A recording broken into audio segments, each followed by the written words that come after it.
Hello, I'm Gary Gomes. I talk to you weekly or more or less about Vedic astrology and also about what's happening in the world around us according to the Vedic system of prediction. So you can reach me for personal readings at 508-525-0001, or you can also contact me through Crystal Expectations in New Bedford, Mass. 02744. 508-990-7898, or you can email me, and I'm also on Facebook. I'm easy to find on Facebook. So, without further ado, let's also please let me allow those who are trying to boost what I do and improve the status of my page, as I'm trying to do. Please click on the like button, click the bell to receive notifications, and I'll be happy to answer any questions you have on the YouTube page. I haven't been extraordinarily active there lately, but times they are changing. Okay, so let's go on to the charts for this week, and I'd like to just talk briefly about some of the changes that have happened. So we went through a period where a whole group of planets were retrograde. I'm not even talking about the outer planets. I'm talking about planets like Jupiter, Saturn, and Mercury is about to go retrograde. This broadcast is coming to you on, or this is being taped, excuse me, on October 12th, otherwise known as Indigenous Peoples Day or Columbus Day, whichever you prefer to call it. And basically, within about 2 days, Mercury will go retrograde in the sign Libra. So that isn't all that horrible. A retrograde. Mercury is at home in Libra. It'll encourage us to do more thinking, more reflection, less reaction. It'll allow us to internalize and think more about some of the stuff we've been seeing on the media recently. And I think that's a good thing.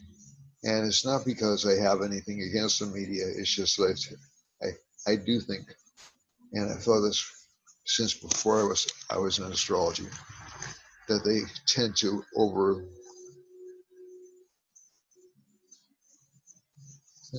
maybe dramatize isn't the right word, but they tend to overhype everything that's being done. It's a very different environment than I remember when I was growing up in the 60s, when the news stories themselves were usually enough to get people excited or angry or upset. There's endless commentary, there's endless opinions, there's endless digging behind the facts, like and not a lot of, to be honest with you, not a lot of critical thinking in that process.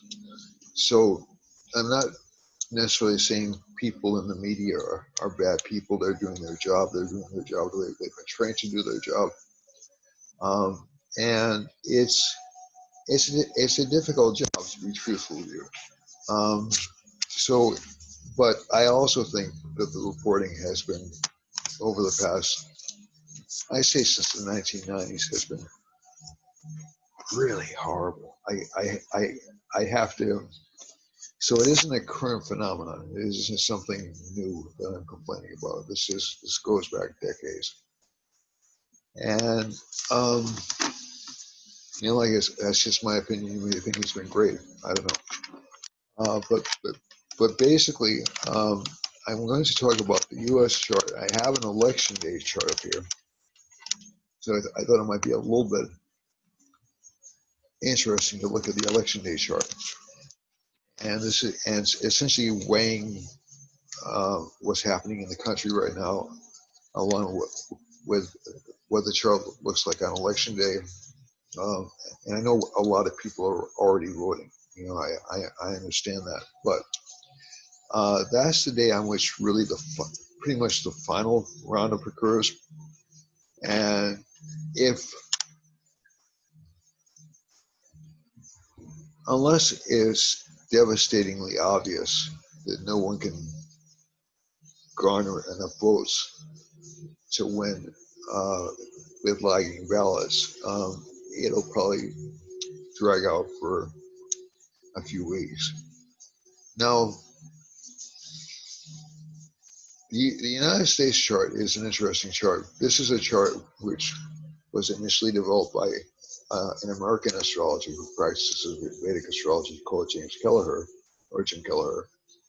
And it's a variation on the chart. I just took it. I didn't really modify it. I just think it's close enough for the purposes that we're using. And I don't use any special modifications of my own to charts. You know, so some people use different adjustments and different systems and all this other stuff. And I pretty much use what I would call standard standard practices in astrology. They've served me well for years. I'm not going to drop them now. I've been doing astrology for 30 years, and whenever I deviated, to be truthful, I've gotten the same information. So if I deviate and I get the same information and I stay with a standard interpretation, I'll stick with a standard interpretation. It's not, you know, I'll experiment with the other interpretational systems from time to time, but pretty much this has worked really well. So the United States chart has a Sagittarius rising. This is the sign Sagittarius. So remember, Pisces is always here, Aries is always here, Taurus is always here, Gemini is always here, Cancer, Leo is always in this sign, Saturn is always in this sign. I'm sorry, Leo is always in this sign, Virgo is always in this sign. Libra is always over here, and Scorpio is always in the 12th house. So basically, let me get that large screen up. Get that large thing off the screen. So basically, the United States has been going through a pretty horrific couple of years. It's basically, you've had K2 in this sign up until really around September 18th this year. And Rahu, the North Lunar Node, has been in the 7th house since around the same time, around September 18th. So those planets, not really planets, but those lunar nodes have changed signs and gone into the 6th house. Rahu has gone into the 6th house over here. And K2 has gone into the 12th house. So essentially, and right now by transit, we have Jupiter in the sign, Saturn's in the sign, Mars is retrograde in the sign, Venus is over here in this sign. K2, I'm sorry, Rahu, as I said before, is in this sign. And by transit, we have nothing in Virgo, nothing in Libra, and just K2 in Scorpio. Okay? So basically, the planets are like kind of spread out. We don't have a lot of nasty eclipses like we had in 2018 and 2019. But we'll have some challenging eclipses over the next few months. So at least from this chart, the United States chart has Jupiter in the 1st house, Saturn in the 2nd. So that's what will drag down the economy a bit. And no planets involved with the moon, no planets involved. Mars is involved in the 6th house of enemies, which is where a lot of the protest comes from, and a lot of the antagonism comes from. And also a lot of the fights over health issues because sixth house is connected in a very large part with health matters or with diseases. Now, the thing I find interesting about this chart is although we have planets in the eighth house, which is a house of chronic diseases, we don't have any planets in that passing to that sun right now. And we won't for quite a while. So essentially what it says to me is that the COVID-19 illness is much shorter term than we think it is. And the reason I'm saying that is because if we're a longer term problem, like about a 4 or 5 year problem, we want to put it over here. We want to put planets over here. If it's in this house, it'll probably be wrapped up fairly soon, which to me is good news. I hope it's good news for you as well. So we're talking about really in terms of the Mahadashas of, we'll enter Rahu Saturn Mahadasha on November 2nd, and we should have at least COVID under control by April 16th, 2021. Okay? So that under control doesn't mean eliminated. There'll still be cases out there, but under control. We'll also have, to a certain extent, now keep in mind, we're in a Rahu major planetary period. So there are going to be big calls for reform in government, especially over the next 2 to 3 years. And that's mainly because Saturn is involved, and Saturn is in the 12th house from the moon. So this signals a large transformation in a society. So essentially, the United States is in what's called a 7.5 year period of Saturn, which normally gives major changes, additional loads of responsibility. Doesn't necessarily give wars. I want to disavow that assumption right away, but it does give strains on society. The economy, however, if we're looking at Jupiter in this sign, the economy's been bouncing back, and I'm deliberately using those terms because it's essentially the unemployment rate dropped. It was supposed to go further down or go higher, and it's actually gone down. So it is a sort of a recovery. Whether or not it can sustain itself, I don't know. I think that it will. But this Saturn period will give like a short stagflation period, especially until around April. Or not stagflation, stagnation. I'm sorry, stagflation is a different term. It'll give a stagnation period between roughly November 2nd and April 10th, around 2021. Then you should see the economy bounce back pretty strongly throughout the end of the year. I think those projections are absolutely correct. Okay, so we've been hearing them from some people, and some people are saying, and also one of the things that makes me optimistic that we'll have some kind of a package put together. It's frustrating, but we'll have some kind of a package put together, some kind of a stimulus package put together before the elections, because right now we're in a Rahu subperiod. So Rahu tends to frustrate things and delay things. We're in a Rahu Sun subperiod right now. After October 15th, we enter a Moon subperiod. And by October 26th, we'll enter a Mars subperiod. So now Mars is typically not good for the economy in the US chart,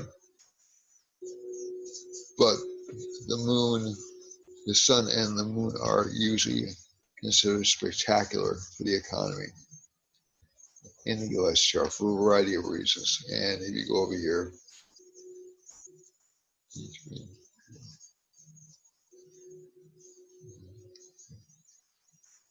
yeah, so the moon is in, I need to find the moon. The moon's in the 7th house in this chart.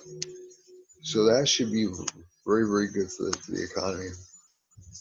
The moon is the 2nd house lord in the 7th house in the Navamsha chart. It's in the 3rd house as lord of the 8th, so it creates what's called a complete Raj Yoga. It isn't a very strong one, but it is there. So you will have some public agreement on stimulus, I think, between October 15th and October 26th.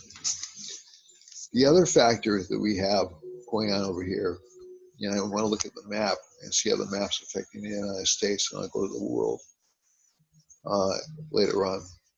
But essentially, you have no planets aspecting the first house in the U.S. chart, so that's good. But you do have Saturn aspecting the 11th house of gain, so that neutralizes it a little bit. So it'll be slowish over the next few months, but you will see a spring back of the economy. And it's important to keep in mind that this was an induced economic downturn. It wasn't what I would call a natural one. And induced economic downturns tend to turn around much more strongly than ones that are caused by forces outside of our control, such as oil shipments or wars or things like that. Okay, so at least from the chart, there's some optimism to be held for that. Now, if we look at the overall chart for the U.S., let's look at the astrocartography. Astrocartography has Saturn going right down the middle, and you can't see that well,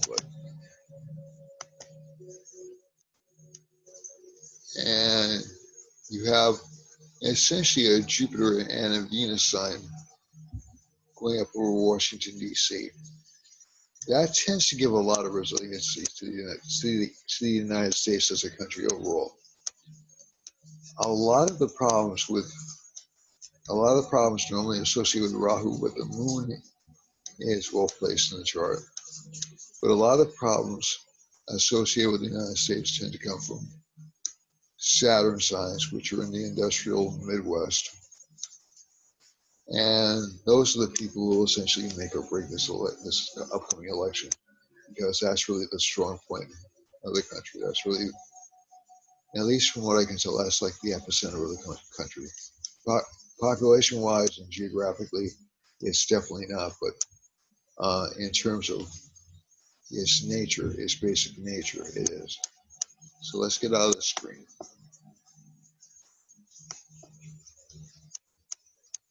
And we're going to go to, now you notice it's interesting, we get a Rahu Saturn subperiod right before election day.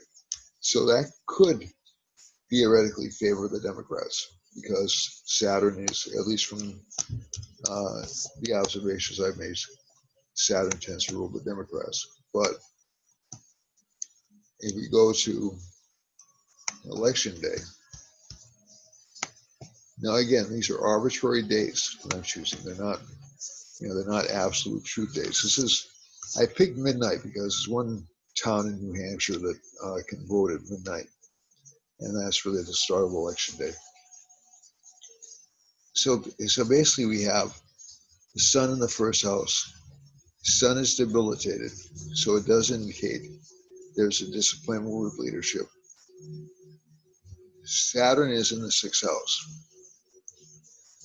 so that indicates that the Democrats are competitive. They're very, very aggressively competitive. However, Jupiter lands in the fifth house.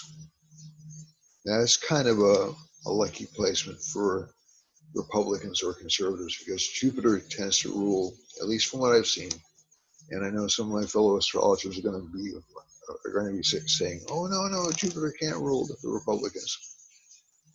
It does, more or less, because Jupiter is a conventional conservative planet.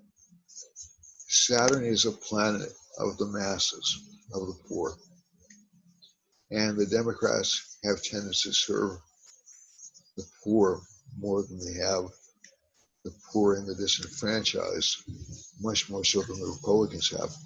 But the Republicans have, quote unquote,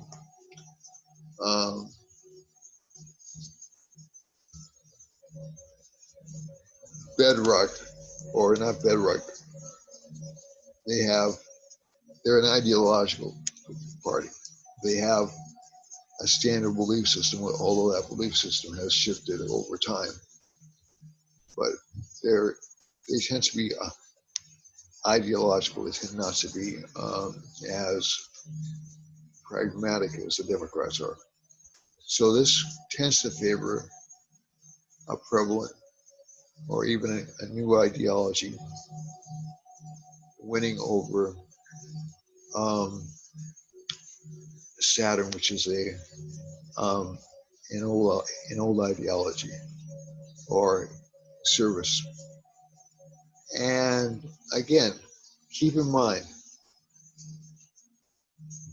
I'm not ignorant. I've been looking at the polls, and to my mind, this, I made a prediction 3 years ago that Trump would be reelected. To be honest, you're looking at the coverage in 2016 when I first said he would be elected. I was shocked. I was absolutely gobsmacked that he was elected. If I'm going to be quite honest with you, because he seemed to be doing everything wrong. He was losing his party support. He was losing. He was down in the polls. He's down worse now. But I'm looking at this Rahu hitting the 10th house or in the chart. The rising sign is his rising sign, not Joe Biden's, but that's kind of an arbitrary point I chose, so that doesn't mean much. And he's coming back. He's having what's called a nodal return in his chart right now.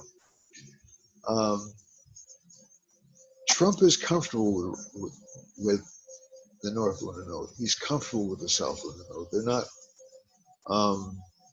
They're not unknown to him because he was born with a Sun Rahu conjunction and he was born with a Moon Ketu conjunction. So he has a familiarity with them. Joe wasn't. Now, does this mean the Vice President Biden is going to lose and Donald Trump is going to win? I don't know. The astrology suggests to me that Trump has a better chance of winning than Biden, based upon the chart factors I've looked at. People can surprise you. Okay, so essentially, Trump did get sick, and that was a condition I said in which he might lose. But I was expecting it to be a more major illness than what I saw. COVID-19 is a major illness, but I think there are other factors in the chart which make the race more even than even the polls say. I could be totally wrong. Any astrologer who is sane is going to look and say, well, these astrological factors tend to weigh more heavily towards this person.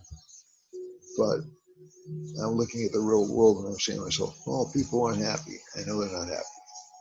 So he did get sick, which like I said, was sort of a deal breaker that I set up in 2017 for him being guaranteed the election. Do I still think he has a chance of winning? Yes, I absolutely do.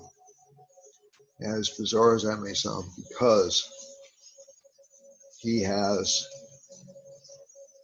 such a strong affinity for the nodes. He's in a Jupiter Mahadasha right now, and Jupiter's in the 5th house. That's pretty good. And it's in the house of politics in this chart. If we go to a more standard time, so he may win the day and lose the election. I don't know. That's possible. 8:30. 1 second, because we have this very. And by the way, mail-in voting is not the same as absentee voting. So it's. I'm just trying to think of a good way to put it. It isn't done in the same way. So I'm not saying there's anything wrong with mail-in voting, but basically a lot of people are presenting them as being essentially the same thing, and they're not. So if we go over here, we have, this is picking a more typical opening of polling around 8:30. And the ascendant would be Scorpio, favoring Joe. But Jupiter would be in Donald's fifth house, Donald Trump's fifth house. Saturn would be in the sixth house. Mars would be in Mr. Trump's eighth house. So that's not good for Mr. Trump. But it's also, and it's good for Mr. Biden because that's the Lord of the fifth house. So a lot of these things, but also Joe doesn't have quite as good a Rahu as President Trump does in the chart. So I'll compare those over the next week or so. Okay. But yeah, I mean, right now, I don't even think it's a toss up. It looks like Biden's running away with it. But we'll see what happens. It's really, elections are getting tougher and tougher to call, and it's not just because of collusion. It's not just because of dishonesty. It's really, I think people are getting more free will. Now, again, people are scared right now, and understandably so. You know, because we have death rates going up, and that's all we're hearing about. But if a vaccine looks promising enough, if a stimulus package is passed, and the president is seen as having a lot to do with it, it could change things. We'll see what happens. So it's really interesting time to be alive. So let's go over here let's recheck the world chart for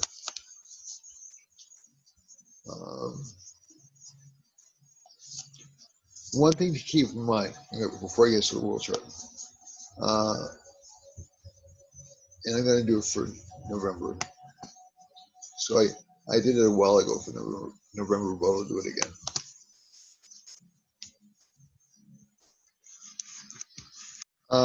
One thing to keep in mind is that world charts are essentially, the world charts I do are essentially snapshots. They're not, and I'm deliberately using, let's go to 0, 0, 0. And let's go to,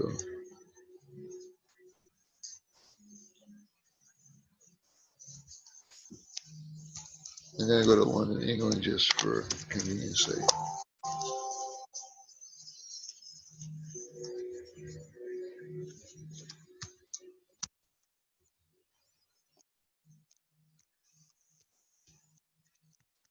I mean, pretty much we're going to get Greenwich. Let me go to Greenwich. I'm sorry, that's what I wanted.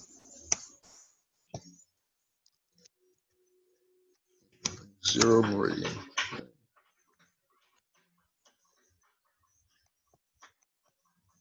And again, that particular meridian was set up for navigational purposes. And since at that time England was one of the predominant naval forces in the world, that was how that was chosen. There wasn't any astrological justification for it, but that's how we count the degrees, the longitudes and latitudes from that particular point in space. So let's go over here. So one thing I did want to say to keep in mind, Mars is extraordinarily strong right now. Number 1, it's retrograde. Number 2, it's at perihelion, which is the closest it ever gets to the Earth. That makes it ridiculously strong. So whenever you have a combination like that, people are going to have really short fuses. Be careful. It can lead to relationship separations. It can lead to people getting really, really upset, and people wanting to move really, really fast when they're not ready, because Mars is retrograde. They want to speed things up. They want to get things done. Mars is also aspecting Mercury, and I'm going to tell you this again, as I told you before. from either side. Do not trust any news you get when Mars and Mercury are aspecting each other, or Mars is an aspect to Mercury, because it will be riddled with lies. I mean, not just small ones, but big whopping ones with bells on, as they said in Father Ted. It's really it's sad because I think that given the Mercury Rahu conjunction in the U.S. chart, there is a really strong need to make news look dramatic and like people are digging things out. And I just want to remind people the news media have actually misreported things over time. They've the newspaper media actually encouraged the Spanish American War. They actually helped misreport on the Gulf of Tonkin resolution, on the Gulf of Tonkin incident. They misreported on many things, going up even into the 2000s, when the invasion of Iraq was justified, and they didn't bother to look into whether or not the information the United States was presenting was accurate or not. So it's just be careful. Have those critical blinders on, because you're not seeing. It's impossible to see the whole story through the news. Okay, so I'm not telling you what to think, but I'm just advising you to be. And I'm not telling you to disbelieve the news, but news is broadcast with a certain filter. So just be aware that news is broadcast with that filter. Not that you can't, and you can think for yourselves as to whether or not you want to accept that as truth or falsehood or whatever you want. But please, I'm just beseeching you, be careful when you see something. And again, this isn't just in this administration, but I've seen this reportage for years, and from some really important media outlets.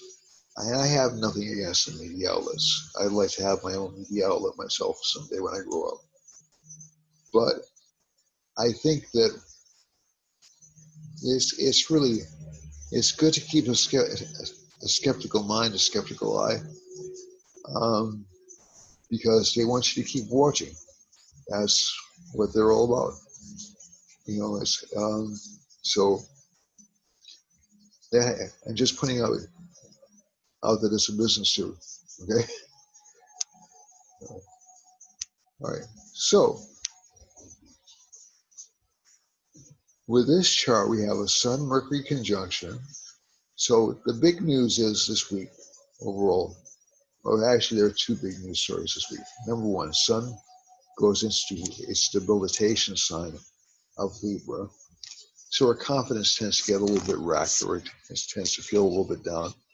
It's been hanging a little bit down since roughly mid-September, when it's been in Virgo.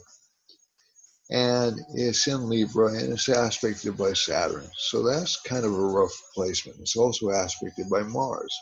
So again, people will be all hot and bothered. They'll be really, really angry and upset and taken to the streets and doing wacky, and I'm deliberately using wacky because I thought they were insane, kidnapping attempts on governors and things like that. So just be really, really, just be careful out there, because people are in kind of an aggressive fighting mood.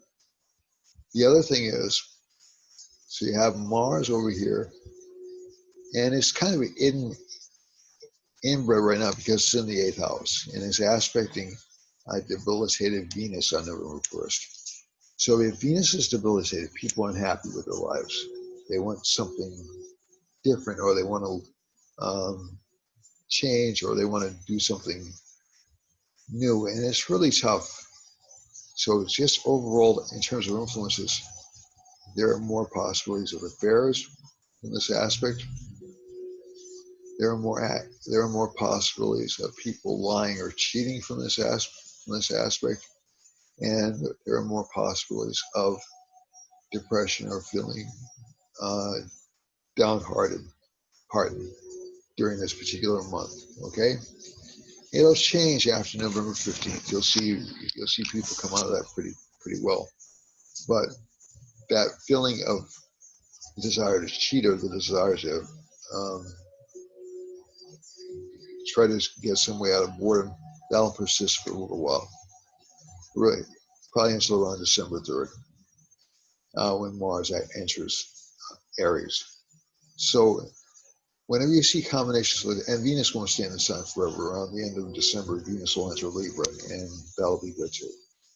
So, so essentially, these things won't last forever, but it'll be a little bit. The month of November will be difficult for people. The other thing to keep in mind is we still have Jupiter kind of blessing the chart in an unusual kind of way. There's a Jupiter-Pluto conjunction. I never use in Western astrology. That's a really powerful combination. So it's a transformative combination. But it's also um, sort of a way to get power distributed to people. It can be sort of a symbol of uprising. Okay, so I'm not expecting. I'm expecting many parts of the world to have problems over the next month. In terms of individuals, we'll talk about that in a minute. But let's look at the time and space chart. All right, so we have, okay, so Mars is over here in the middle of the ocean. It's not really affecting anything except the Azores, which could be prone to earthquakes or some kind of accidents. So you can't really quite see that well, but it's close to the Azores. Rahu is passing over New England. That's interesting. And also Canada. So New England's going to be in for an interesting ride. A little bit of panic, a little bit of upset concern, maybe, and down into Brazil again, where it's been wreaking havoc for the past few months. Basically, this could mean infection rates will go up in New England. I hope not, but it could mean that.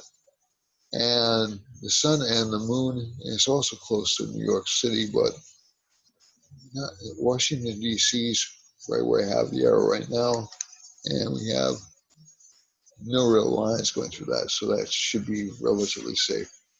If we're expecting any kind of disruption, we'll see some in the west, especially around New Mexico, Arizona, Colorado, Montana, that part of the country, and also um, around North Dakota and South Dakota, all the way down through Texas and into the bottom of Mexico. And Mexico is being afflicted by Saturn too, so there's a possibility of some earthquakes or some negative weather conditions. It need not be an earthquake; it could just be really bad weather. And the moon is passing over close to South America, but not really right on top of it, so that's going to give problems to Chile to a certain extent. In terms of Saturn lines, England's having a Saturn line pass through it. So the way I would interpret that is they're going to have some more problems with Brexit, and they'll probably revolve around Northern Ireland because of this line right here.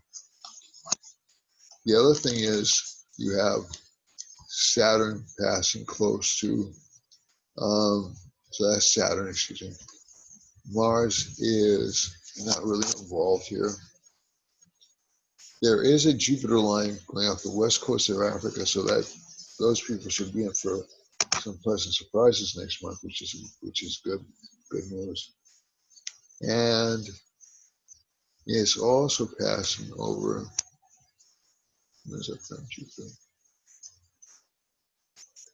Let's see. Okay, so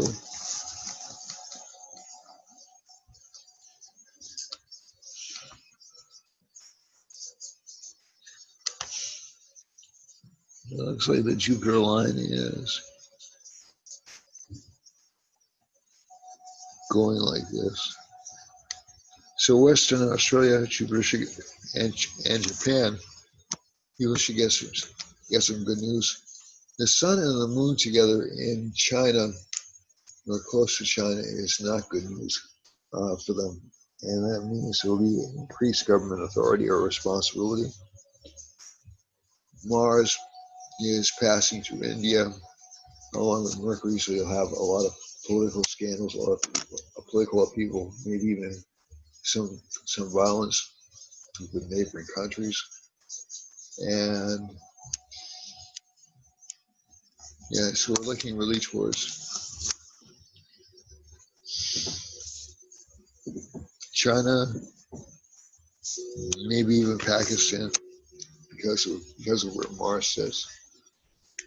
And no earthquakes in Turkey, at least as far as I can tell, although there is some danger of some violence in the far eastern part of Turkey. Some fear and panic. And I'm just looking for some of the signs. Most of the action seems to be taking place in the western United States. So that will mean I think will mean some more emphasis on the catastrophes they've been experiencing, and also more difficulty with resources. Sun going through this part of the Middle East usually means a drought, or not the Middle East, excuse me, the Far East usually means some kind of a drought. And essentially from the chart, we have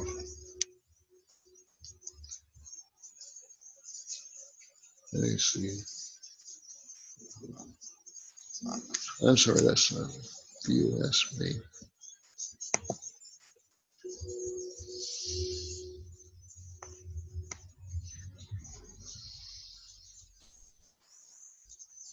I have to blow it up a little bit.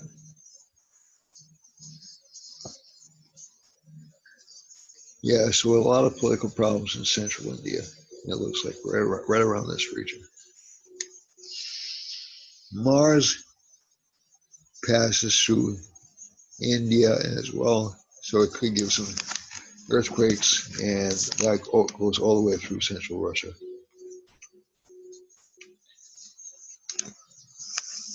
All right, so that's what I'm seeing for this month around the world. If I go back to your individual birth charts,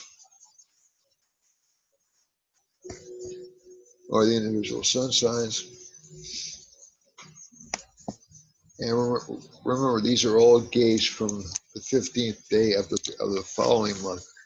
So essentially, Aries becomes April 15th to May 15th, as opposed to April 23rd to May. I'm sorry, as opposed to March 23rd to April 23rd. Okay. All right. So for Aries, this will give a lot of connection and attachment to career again. A lot of attention and connection with long-term relationships, and there may be some disappointment with them because of the debilitated sun in the 7th house. Rahu is in the 2nd house. This will make the sign very active, very ambitious, very greedy, but also a little bit depressed. The 6th house, again, tough on romantic life for this chart. Tough on working with your partner. Ketu's in the 8th. That's good for domestic discovery. Jupiter's in the 9th, or domestic discovery. What I mean by that is finding things around the house you thought you lost. My apologies. And Jupiter is well placed in the 9th house, and Saturn is well placed in the 10th house of career. So this gives a lot of activity around career, but there's a risk of losing it if one becomes overly precise or overly accountable. Okay. For Gemini, which is May 15th through June 15th, I'm sorry, for Taurus, which is May 15th through June 15th, you have Rahu in the first, Ketu in the seventh. A lot of people that born between those days are going to have to be really careful about relationship life. Not because anything horrible is going to happen to the relationship, but it's typically a period in which relationship partners seem a little vague or distant, and you're not sure you want to stay in the relationship, to be honest. So, and the Lord of the first is in the sixth, so it does give some strange headache problems from time to time. Mars is in the ninth house. Jupiter's in the 10th house. Could mean a change of careers or one that involves a lot of driving. All right. The sign Gemini has had more than its fair share of ups and downs over the past year. Hopefully, it will have seen the last of them, although it will still have some bumps in the road. And at least from this chart, the Lord of the first house and the fifth, which gives great political credit. It also gives a great deal of enthusiasm to the sign. The sun is also in the fifth house with that planet. And let me just see now.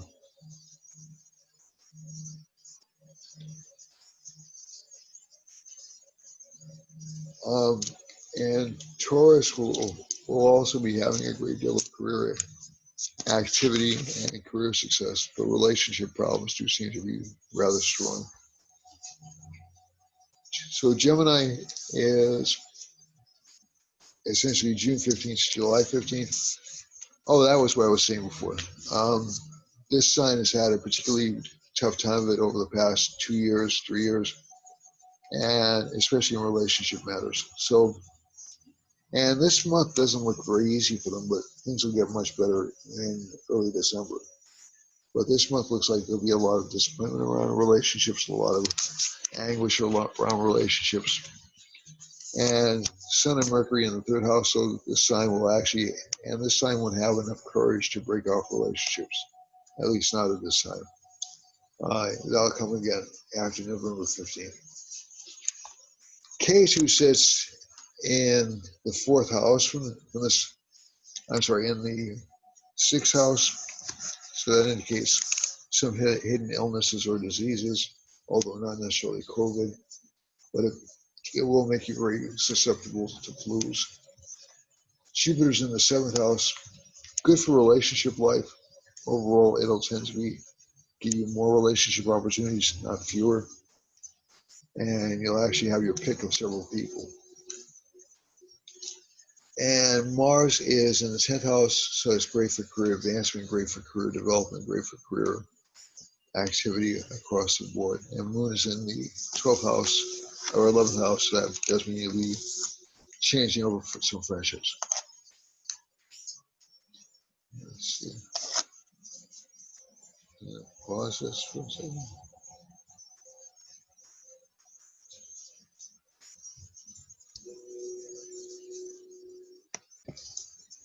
All right, so let's go on to Cancer, which is over here.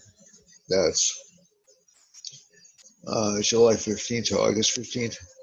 And basically, there'll be a lack of willingness to take chances, feeling saddled with responsibilities or relationship responsibilities, could be both.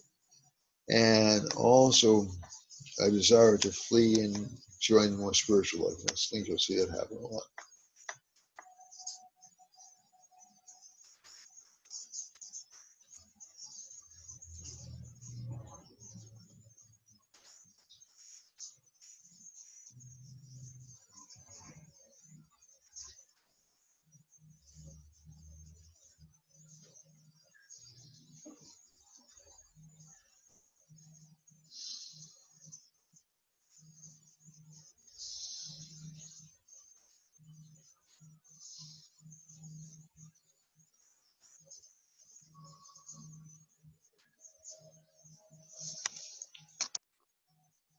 All right, so here we had a little pause there. So Cancer has some hesitancy about taking chances this month. It's going to be lacking in partnership arrangements for the next few months. And I think you'll also see they'll have some arguments or disagreements with relationship partners.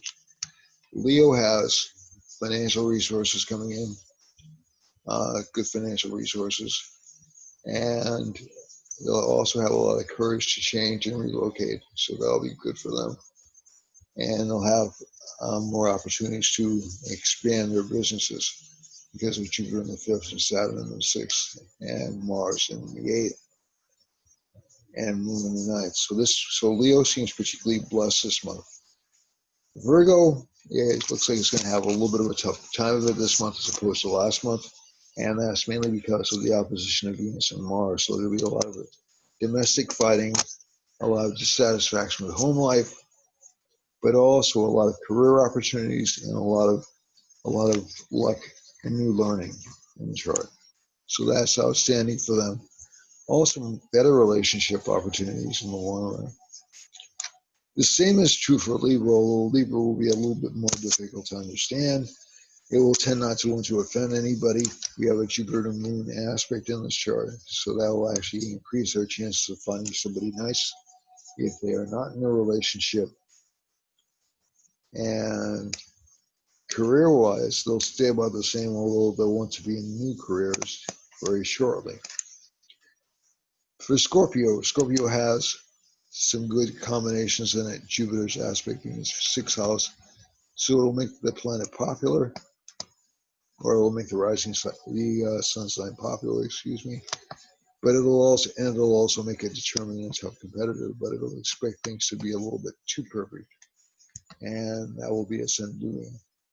Rahu's in the 7th house, and that will give increased financial gains to this particular sign. Sagittarius looks blessed this month, and this will be the last time that Jupiter's in Sagittarius after November 12th and moves to Capricorn again. So people who are born between December 15th and January 15th should look for new career opportunities and financial gains. They will also have some limitation on their mobility because of the Saturn-Mars aspect in the chart, but their overall financial luck will be good, and their overall gains and recognition will be favorable. They'll also make a lot more money than normal. Capricorn is in a leadership position in this chart. So Saturn is aspecting Mars, make it very, very demanding, very, very aggressive. And Mars also aspects the 6th house, so it'll give him more enemies. The Moon, though, does indicate this particular sign may have a change of residence or a change of career over the next month or so. The sign Aquarius doesn't look to be in too bad shape. It will be talking a lot about career matters. It will be investigating changing careers. It'll be kind of frustrated with home life, though, and really anxious to get out and do something different or something unusual, very anxious to get involved in spiritual or unusual activities. So you may see a lot of people with Aquarius having difficulties with home life and with relationship partners over the next month or so, or the next 2 months probably. The other planets that are involved in it, Jupiter's in the 11th house, so it should be good for financial gains. Ketu's in the 10th house. Career shifts are a part of the deal for Aquarius suns, and money should come into the sign too. Now for Pisces, that's March 15th to April 15th. You have the Moon in the 2nd house, Rahu in the 3rd. So this will make the sign very ambitious, very aggressively seeking money. Venus in the 7th house They may be attracted to partners who look good, but aren't good for them in the long term, but business-wise, they'll do well. K2's in the 9th house. It'll be good for them in terms of spiritual life, also the same as Aquarius. And Jupiter in the 10th house. There'll be phenomenal gains and financial prosperity for this sign, but friends will tend to take it away. They'll tend to fritter their attention or waste a lot of their time over the next month or so. This will be in November. So that's all I have for today. I see I'm rapidly running out of time, and I just wanted to give you a blessing and say namaste to you all. And please subscribe, like, share the link, and I'll be back in a week for more. Thank you very much, and have a great day, and be careful.